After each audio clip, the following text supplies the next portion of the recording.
The title of the presentation is User-Defined Band Gesture Completion Strategies for Discrete and Continuous Inputs. I am Pranjal Protimbora and co-authors are Dr. Keur Soratia and Dr. Sayan Sarkar. First, I would like to explain about band gesture-based input. Banding the flexible device at different locations and directions can be mapped to trigger discrete and continuous input.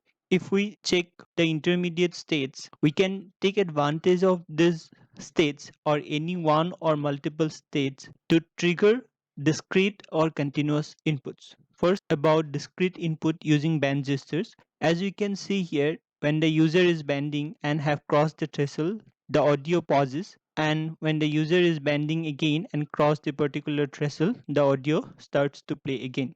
However, it has certain drawbacks. The first one is it doesn't offer the freedom to reject the input, because when the user is bending the device, as soon as the threshold is crossed, the map action will be triggered automatically. The second is identifying common threshold for a large user group is a challenging task. Then having a smaller threshold to support a large user group may affect spurious input rejection. Coming to continuous input using band gestures, for example, when the user is banding, it will go up to certain point, and as soon as the user release the band, the latest value or the most recent value is selected.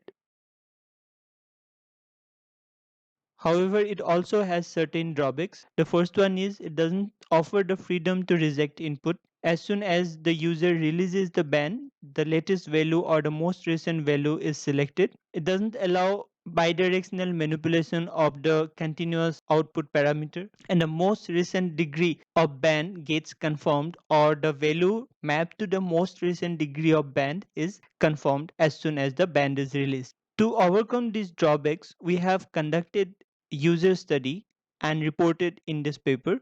The study was conducted using a silicon cast smartphone size mock-up prototype measuring 6.7 inches at the diagonal, and the task assigned to the participants was to propose gesture completion strategies to confirm discrete and continuous inputs. These gesture completion strategies are proposed for two scenarios. The first scenario is for discrete input, for example, opening a file or application, and the second scenario is for continuous input, for example, changing the volume.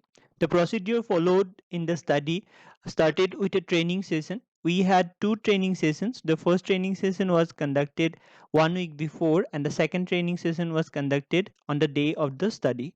We asked the participants to explore different gesture completion strategies for one corner, and we repeated this exploration process as well as performing the previously exploring strategies with the new corners. Together, both these steps targeted to identify intuitive and easy to perform user defined gesture completion strategies. Then deciding the final set of strategies, and finally proposing a sequence of preferences, maximum three, that are based on intuitiveness of the strategies, ease of performing the strategies, and how much they can overcome the drawbacks of existing strategies. As a result, 10 blind or low vision participants and 10 sighted participants proposed a total of 42 strategies and 75 strategies respectively.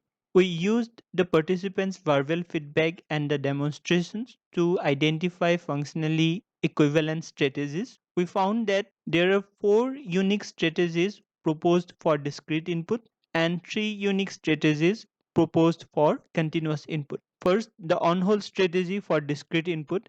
Here the user bends the device and holds the band for a predefined interval of time until the discrete action gets triggered. Next, on-release strategy for discrete input. Here the user bends the device, and as soon as the band is released, immediately the discrete action gets triggered. Next, the user bends the device and releases the band, and as soon as the device reaches its final neutral state or final relaxed state, the discrete action gets triggered. Next, on double bend, the user bends the same location twice in the same direction to trigger the action mapped to that particular gesture. Next, coming to continuous input, the on-hold strategy. Here the user starts to bend the device, and accordingly the volume changes. Wherever the user wants to fix the volume, at that point the user holds the band for a predefined interval of time, and that particular value is selected. Next, on second band strategy for continuous input. As we can see here, a second band gesture is performed which confirms that particular value. Next, on quick relax strategy for continuous input, the user releases the band, and if the band reaches its relaxed position quickly, then the latest value is selected. Coming to takeaways, the on-hold strategy and on-double band strategies for discrete input and on-hold and on-second band strategies for continuous input are most accessible. They offers higher confidence during input. Next, on-release, on-relax, and on-double band strategies are appropriate for quick discrete input, and on second band strategy is appropriate for quick continuous input during bimanual interaction. While on hold and on double band strategies are appropriate for critical actions where the output of the action may be irreversible, for example, deleting a file, uninstalling an application, and multiple actions can be mapped to the same band gesture to reduce frequent regrouping using different input strategies. Thank you.